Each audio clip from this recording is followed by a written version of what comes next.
आउं किरण निज़ामाणी, मुंहिंजो सियासी तारुफ़ इहो आहे GSN नारी तहरीक डिप्टी ऑर्गेनाइज़र किरण निज़ामाणी।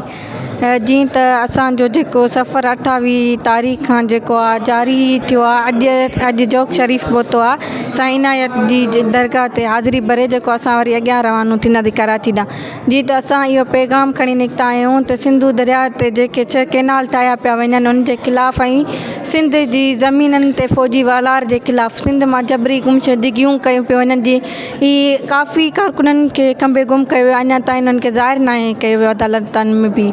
ऐं असांजो ॿियो मसइलो इहो आहे त तइलीमी इदारनि में फोर्सिस जी मुदाख़लत कई बि वञे ऐं स्टूडेंट खे हर रोज़ु नवां मतिलबु हिरासा कयो वञे थो। ऐं ॿियो असांजो अहम मसइलो इहो आहे त सिंध में धारी आबादकारी जेका हथु वठी करे उन्हनि खे राहे करे सिंधियुनि खे अक़लियत में तब्दील कयो पियो वञे। असां इहे जेके पॉइंटूं आहिनि इहे खणी असां कराची निकिता आहियूं। असां सिंध वासियुनि खे गैरतमंद पुटनि खे अपील था कयूं त अचो 23 फेबरवरी ते गॾु थी करे सिंध दुश्मन मनसूबनि खे क़बूल न कंदासीं।